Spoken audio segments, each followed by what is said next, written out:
Andrew McCart, IFLTV, and as you already know, I'm always delighted to be joined by Mr. Dan Rafael himself. Dan, how are you, sir? Andrew, I'm good. Thank you for having me as always.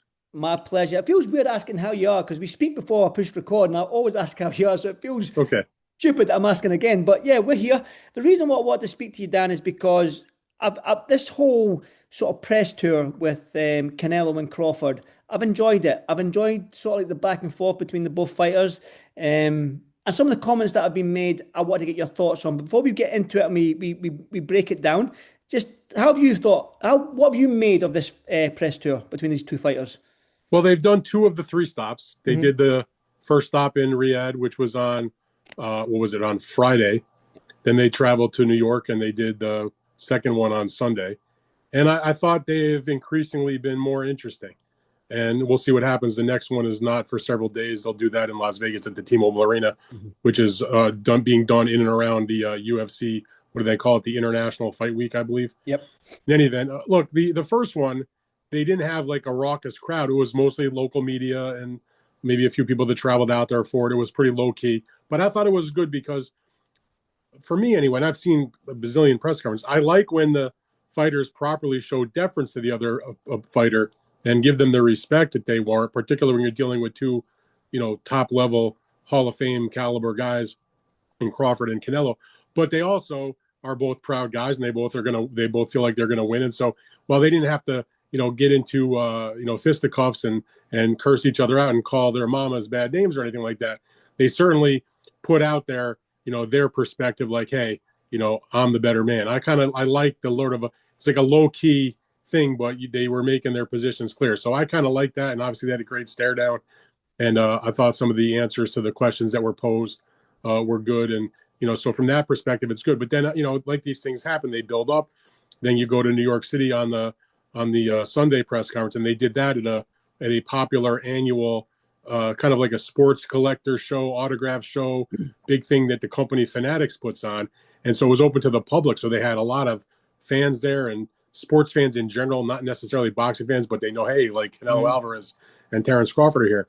And there was more energy in that one because of the crowd. And then, of course, they brought in Dana White, who was not at the first press conference, and Dana, of course, is promoting the event. Then they also brought out Max Kellerman, who was making his return to the public spotlight to be part of this broadcast on Netflix. He hasn't been anywhere to be seen for the better part of 2 years since his Mm. exit from ESPN. I mean, I've communicated a little bit with him because Max and I have been friendly for 25 years, but he hasn't done public appearances and interviews and had another job elsewhere in the media. So that added to it. And then they went back and forth, and then they taped some interviews where they also, they were starting to get more loosened up. And this is going on after a lot of people were sort of annoyed, let's say, that there was that photograph published on the social media platforms of the two of them with Turkey Al Sheikh having a nice friendly meal together Mm. on the night before, I guess Thursday night. Now, I don't know about you, and I'm all for respect and being professional, but I don't like seeing the guys who I want to see fight each other having dinner together. You know what I mean? Like they're buddy buddy, like they're making a business arrangement. Um, but I can understand their perspective. They were asked about that. And they say we're professionals, but once the bell rings, it's a totally different ball game. We're there to win. And look, one thing I know about Canelo Alvarez and Terrence Crawford, having covered their careers, pretty much in their entirety, and I've been at so many of their fights and interviewed them many times, just watching their demeanor. There are few athletes in boxing who are more competitive just as people. Like they'll fight you to see who can get to the door first. You know what I mean? Mm. So they really deep down want this win bad, and they know that it means a lot because of the level of the fight, the magnitude of the platform, and the big deal that it's going to be. So I've enjoyed the press tour, and I'm looking forward to seeing what they have to say and what they do if anything changes when they get to the third one. Yeah, the third one isn't for a couple of days yet, but I suppose it was more so these interviews and podcasts that I've seen them do. I seen them Mm-hmm. do a Piers Morgan one, and then I seen them do. I don't know what the podcast was, but Shaq was there, Dana White was there, Tom Brady was there. Now, for people Now that that was because those particular athletes were part of that mm, Fanatics fan fest that I mentioned, where there was all kinds of superstar athletes that were present and doing different activities related to that event. That's why you had Shaq, Tom Brady, and all these other great athletes in the same room together. yeah, that was that podcast or that show that I wanted to get your thoughts on and the comments that was made, and I want to get your thoughts on Canelo saying, Name me one elite fighter that Terence Crawford has fought. Now, Terence Crawford rattled off Victor Postol and Ricky Burns and left out Errol Spence and the like. So I just want to get your thoughts on that comment. Yeah, I was a little surprised by that because look, when he won the first world title of his career against Ricky Burns, you know, to Terence Crawford's credit, he went overseas and did it on Ricky Burns's turf. And I'm not going to sit here and slag off on Ricky Burns. He was a good fighter for a long time, won multiple world titles, and zero bad to say about the man. But when you look at him and then you look at some of the other fighters that Terence Crawford has faced, I'm a little surprised he called him elite compared to Errol Spence for one, obviously, who was his most recent big win. And in terms of Victor Postol, again, excellent fighter in his heyday, a very very tough out for anybody. But again, is he truly elite? I was very surprised to hear him say that because if you're going to name elite fighters, first of all, Crawford's record, in my opinion, and this is not so much Crawford's fault because he was willing to fight anybody in my mind. He just, for a lot of different reasons, couldn't get his hands on these guys. He hasn't fought a lot of elite fighters. And even the guys that you might say were, Spence, I think in retrospect, I think a lot of people can agree he wasn't the same in the post of the car accident. Gamboa was a phenomenal talent, and he handed him his first loss, but he was also fighting well above his best weight when they fought each other, and he did give Terence Crawford some problems before Terence Crawford obviously went to town and knocked him out. But those are the types of guys I would have mentioned. But his resume, though, the reality is it is not loaded with elite fighters. On the other hand, take a look at Mr. Alvarez. There's one elite guy after another. I mean, yeah, he lost to Mayweather and Bivol. They're obviously superstar elite caliber guys, but there's other guys he beat that are elite level talents. When he beat Alessandro Lara, he didn't wait till he was an old man. He beat him when he was at his best. Miguel Cotto's in the Hall of Fame. There's plenty of fighters that are on that resume that Canelo Alvarez has faced off with. Even a more maybe not the A+ version of Sergey Kovalev, but when he knocked him out, he was still a world champion and he was still fighting pretty well, and he knocked him out. That's another guy that you have to consider elite. He's a borderline possible Hall of Famer as well. So I kind of like that. I like that back and forth because Canelo was basically just brushing off Terence Crawford's resume, which is kind of easy to do for a lot of people. Again, not Terence Crawford's fault. It is what it is. But let's see, who they beat in the past is not relevant to what's going to take place when they step into the ring together in September, because they're both in different positions in their career, different weight for Terence Crawford. There's a whole lot of things that are different than just looking back at their past fights. Canelo also made reference that he'd done it at the New York press conference and in that interview, and he basically said something along the lines in the press conference that Turkey's going to look out for you, and then he called him Uncle Turkey. I hope Uncle Turkey's paying you enough money because this will be the last payday. Right. Does Canelo have got a feeling that maybe Turkey's favouring Crawford in this one? That's what he feels. And by the way, when I was talking about the elite opponents of Canelo Alvarez's career, I would be remiss not to mention Gennady Golovkin, who he went three fights with, 36 rounds. And even if you think that maybe Triple G was past his best in the third fight, certainly was not the case in the first two fights. So, he's other than Mayweather and Bivol, probably the best opponent that Canelo has faced. As far as who Turkey's rooting for, I don't know. I can't say that he's rooting for Terence Crawford or rooting for Canelo. I think what Turkey wants, if you follow what his public statements are over the last 20 or so months since he's become the focal point of the major fights in boxing, he's a boxing fan. And what does he want as a boxing fan? He wants what you want. He wants what I want, and what lots of other people want, which is a good fight. He wants you guys get in there and the sweet science is fine, and boxing is great, and showing your skills, but also showing the heart and the bravery, and not being afraid to mix it up, and not running around and trying to avoid each other. Terence Crawford and Canelo Alvarez in their careers have not been guys that have run.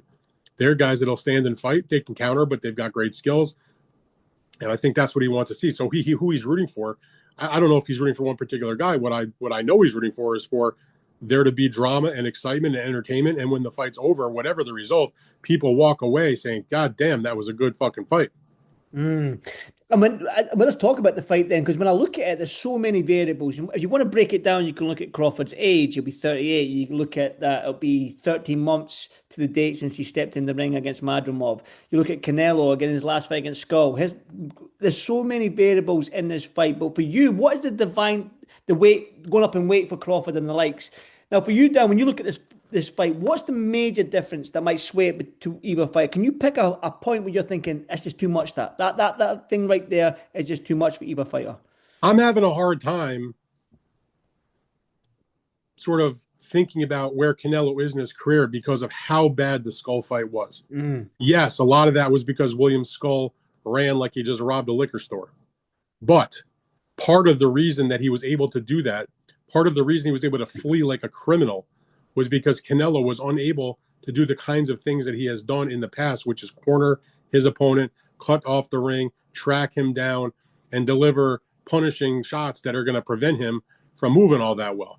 And he was not able to do that. And it wasn't just that Canelo looked kind of bad in the fight. It was so bad, horrendously bad. It's just that the other guy did absolutely nothing and Canelo did a little bit. So I'm having a hard time reconciling. Is that the Canelo?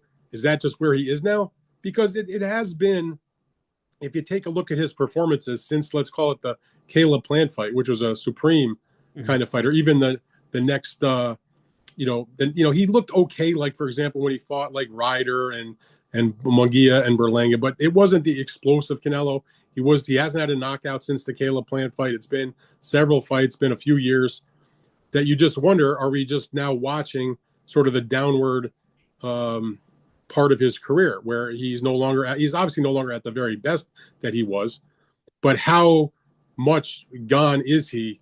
And is what we saw against Skull, is that just who he is now? A guy that can't get off a lot of punches, can't cut the ring off and those types of things? Or is that just he's fighting at 6 o'clock in the morning. He's in with an opponent that doesn't mean anything in terms of name recognition or to get his juices going, so to speak. And, is it just like a difficult style, however you want to phrase it?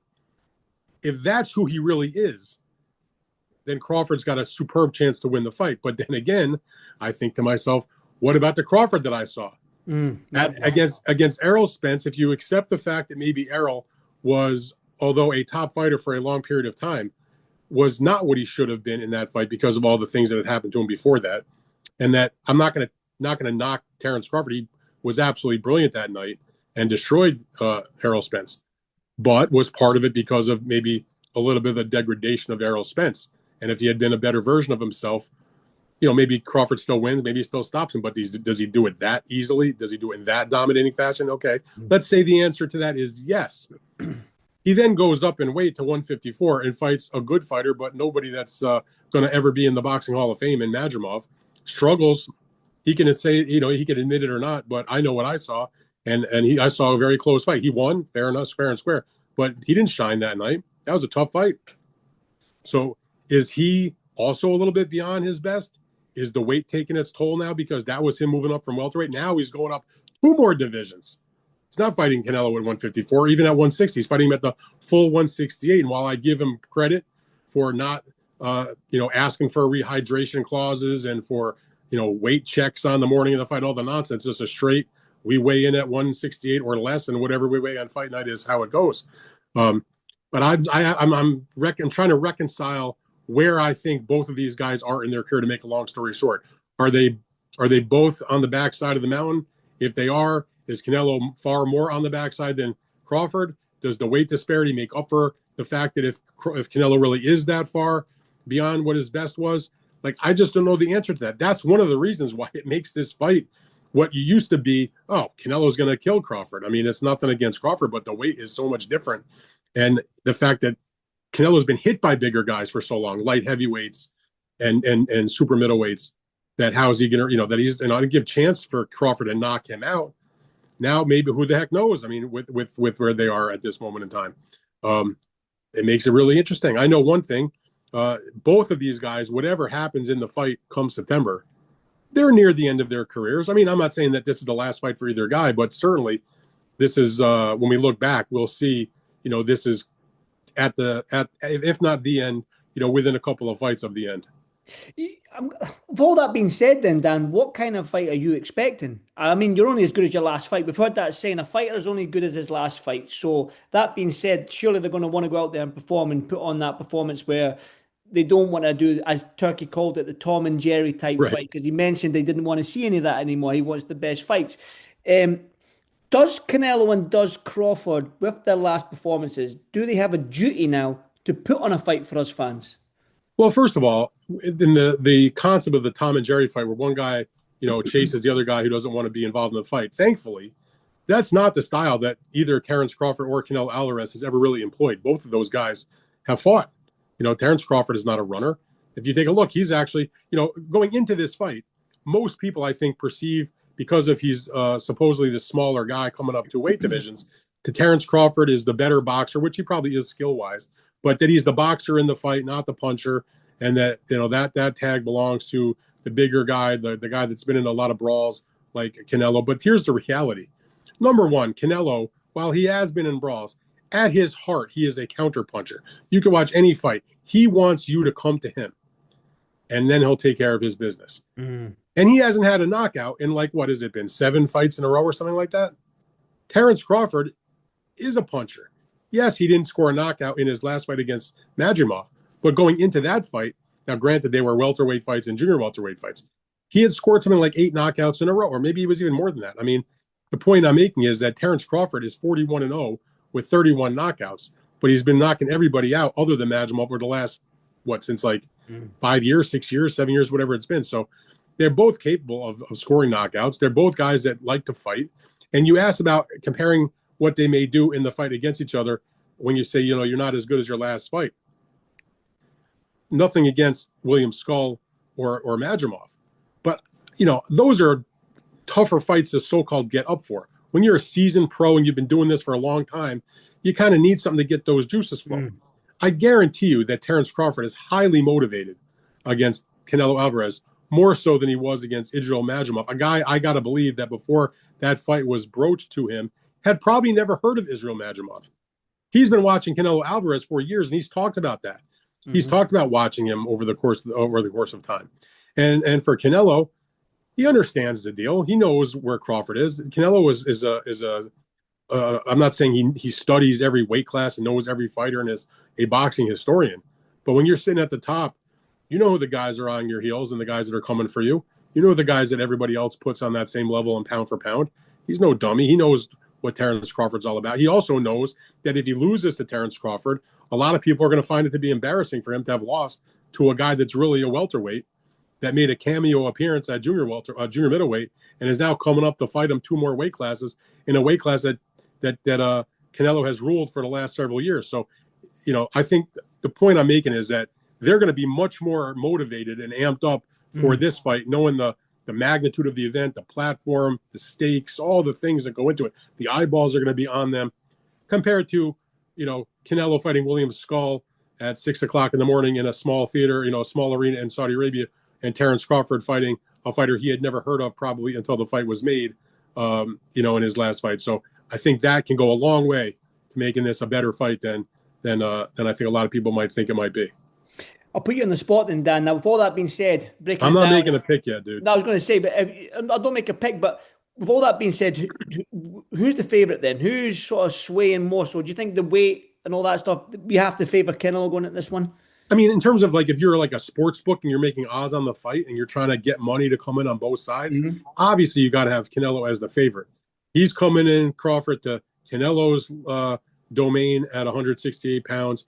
Canelo may not have looked spectacular in some recent fights, but he has won, everything fairly easily, other than the Bivol fight, which was out of his natural weight class when he moved up another weight class against a superior boxer.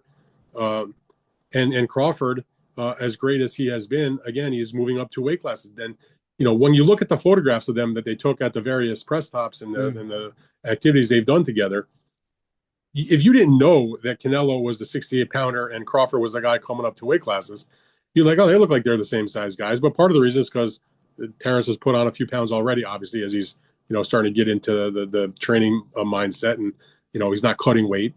So they look about the same size. But again, to me, when people talk about size difference in fights, it's not so much one guy fought at 47, one guy fights at 68, and he had one fight at 54. It's when you're in the ring, you're used to getting hit by the bigger guys. Yeah. Like Canelo is never even budged or wavered against light heavyweights or middleweights or super middleweights. I've never, the guy, in my estimation, been hurt one time ever in his career back as a young fighter, in a welterweight fight against Miguel Cotto's brother 15 years ago. Mm-hmm. One shot in the first round, and never seen him really waver ever since then. And he's been in with a lot of good punchers. Crawford was down against Kavaliauskas, even though the referee blew the call. That was a legitimate knockdown, in my opinion. And, he's been touched a few times here and there. Gamboa hurt him a little bit. Gamboa did also. Again, that was a fight that was a 135-pound fight against Gamboa, who was at his best as a featherweight. So again, these, when at this level, you got to kind of pick hairs because there's not a lot to find in terms of their negatives, I guess. But in terms of like who should be the favorite, how could you not have Canelo Alvarez as the favorite? But I just have stuck in the back of my mind how I just can't get over how bad he was against Skull. I just I'm not convinced that it was just a bad style. I think that he's just to the point after all these years being a professional since he's like 15, 16 years old, that takes a toll, man. It's all the sparring, it's all the fights, it's the wear and tear on your body. And I have made this point before. To me, it's not so much about the number of fights, it's how many rounds do you have. Here's the harsh reality. Canelo Alvarez has literally like double the number of pro rounds that Terence Crawford does, even though Canelo is younger than Terence Crawford. He's like 500 something rounds as a professional now, Canelo. Crawford hasn't even hit 300 rounds as a professional. That's a big difference. That's another factor then we can look into this fight. There's so many factors to it, like you say, Dan. Now, you did touch on it before. It's 520 rounds for Canelo Alvarez as a professional. And it's 245 rounds as a professional for Terence Crawford. Yeah. That's a dramatic difference. Think about the wear and tear you might take in an extra 200 plus rounds. And it's not like Canelo's fighting guys who can't fight. He's fighting top level, world championship level fighters, one after the other after the other. If you looked at a guy like William Skull or John Ryder or somebody like that and say that was like his so-called worst opponent over the last several years, that's still pretty solid. Those are still real guys. You know what I mean? I didn't think about that, Dan. That's another thing I'm gonna have to ponder when I'm looking into this fight. I didn't think about the rounds and how many they've thought. That is a lot of rounds for Canelo. Now, by the way, if you fight that many professional rounds, just think how many sparring rounds you put in to get ready for those professional rounds. Training camps. You're in the gym with your fighters as a trainer. Yeah, it's the sparring rounds, like you say. It's the training camps as well that put toll on your body. The only thing I will say is it looks like Canelo's never really, for a long time, had to really cut weight, which is diminishing the body, which is depleting the body in that sense as well. So again, there is that side of things. Yeah, it's a fascinating fight because, like I say, there's so many different avenues we can look down as to why we're going to pick the fighter that we're going to pick. Do you know what I mean? So it's intriguing, it's interesting, like you say. Now, before I head off to another question, another segue, hard left to another topic I want to talk about, Max Kellerman. As an American sports writer, how happy are you, if you are happy, to see Max back on a big show in a boxing? I'm absolutely thrilled. Look, Max has been a friend of mine for 25 years. I love Max. I've known Max forever. I can still remember the first time we met out on the street corner in the rain at Madison Square Garden, sizing each other up. I had watched him on TV on Friday Night Fights. He knew me as the new guy at the USA Today as the boxing writer. And, you meet somebody for the first time and you kind of like, you kind of joust a little bit verbally. You're like, what about this? What about that? And after like 10 or 15 minutes of that, we're like, yeah, he knows his shit. And, you know your shit. And we've been friends ever since. I mean, we've spent personal time together, had meals together, been around each other many times at fights. And since he left ESPN in kind of a messy fashion a couple of years ago, he's been underground. Like even people that are close to him, he hadn't necessarily heard from him or been around him. He's done nothing in the public, no social media imprint whatsoever. I think he's had one social media post, in like 2 years or something like that. So I was thrilled. I mean, I texted with him. I was welcome back, basically. I'm thrilled that he's going to be doing this. He is an excellent broadcaster. He's a boxing savant. And I thought when I saw him do the press conference in New York, where he was introduced by Dana as the first member of the broadcast team, remember the night before that, Turkey posted a photograph on his social media of an old HBO PR photo of Max with Jim Lampley, who was Yep. his broadcast partner for many years, which, even though there's been no formal announcement, leads anybody to believe that they'll be reunited because Turkey had hired Lampley to do the Times Square card. So they have the relationship forged there already. Obviously, Jim came back and did that event, did a great job, in my opinion. So to see Max back on the call, if they can bring Jim back also to do it with Max, will be, to me, I say this as friends of both of theirs, thrilled for both of them, and as a boxing fan who respects and admires the job that they have done behind the mic for all those years. Phenomenal. Way rises the level of the event, in my opinion. And that's not a negative on any of the other fine people that do their broadcasting. But you're talking about Jim Lampley, who to me is the GOAT of boxing broadcasting, and Max is a savant. Like I said, I thought he was so good. He hadn't done anything in the public for 2 years, right? He gets up there at the podium after Dana introduces him, and he tries to explain like why this is a big fight. And he delivered like a dissertation about the historical reasons why this was an important fight, and he did it in like 2 minutes, where, you know, there's been like 30 some fighters in boxing history that could lay claim to being the pound for pound number one. And that in his opinion, Terrence Crawford is the number one pound for pound today.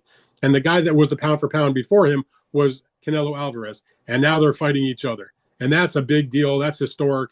And they have styles to make a great fight. And that's why this is such a big deal, because it's that element of great matchup, great fight, and the historical nature of them being the past and present pound for pound king. You know, maybe you disagree and say Crawford's not number one anymore. But I don't think anybody could argue that these are still guys that are active today who are among the elite of the sport. Definitely. I'm excited because I remember as a young man watching Max Kellerman and Jim Lampley of all them years on the HBO broadcast when we used to get it over here on Sky Sports, I think it was, all the American shows. Dan, a quick one from me. I want to get your thoughts on this whole Bill Haney, Brian Norman Jr., what's going on. Is Bill Haney, is he speaking the truth when he wants Brian Norman Jr. for his son, Devin Haney? Well, I've never thought that Devin Haney's looking to avoid anybody. Devin Haney has fought the guys that they've asked him to fight. No one's is there a fight that he's ducked or avoided them? I can't think one. So. He was looking to fight Lomachenko. Loma decided to go fight Teofimo Lopez instead. Okay, fine. He did fight Loma eventually. He fought Ryan Garcia. He has fought twice in Australia, under difficult circumstances against Kambosos when Kambosos was, a better version of himself than he is today. My point is, this is not a guy looking to duck anybody. So if Bill Haney is out there saying, and Bill Haney obviously is a very integral part of making the decisions about who his son is going to fight, he's saying bring on Brian Norman. Why not? Why would I think he's not telling the truth about that? Now, he does it in a loud, annoying manner sometimes, but the reality is, there's nothing wrong with that fight. If Devin is now at a welterweight limit, he did fight his last fight with Jose Ramirez. The contract weight for that bout was 144 pounds, but that was like he's on his way to 147. And it was not a big deal because Ramirez was coming up in weight also. So now if he's going to go up another 3 more pounds and fight, if they were to make that fight with Norman, why not? It's an interesting fight because right now that welterweight division's always been like the division behind the heavyweights, hasn't it? When you look back in the past, you look at the Mayweathers, the Pacquiaos, the Cottles, they've always been in that 147-pound division. And it seems even before that, I mean, historically. Spence and Crawford, yeah. Well, or Tommy Hearns and Sugar Ray Leonard. Way before that, yeah. Yeah. I mean, in boxing history, obviously the heavyweights have always been the marquee division, but beyond the heavyweight division, the divisions that had the biggest stars through the history of boxing, generally speaking, you would probably identify welterweight and middleweight. Yeah. And the welterweight division at the moment, because the previous era kind of is over, Crawford leaving, Spence being where he is, other top guys in that weight class, Kell Brook and Amir Khan retired. Danny Garcia moved up in weight. Keith Thurman is, semi-retired, moved up in weight. Lamont Peterson is retired. In other words, there was a lot of really quality fighters in there. Sean Porter is retired. And we could probably name a few other guys. And so now that the deck was cleared, and that brought on the newer group. That was Boots Ennis, that was Stanionis, that's Devin Haney, who's now moved into the weight class, and others. But now, again, it's starting to not be as deep as it once was, because now Ennis has announced his intention to leave the division. Ryan Garcia, who the heck knows what's going to become of his career given the issues he has had and coming off of the loss. But if you look at the landscape right now, Haney is new to the division.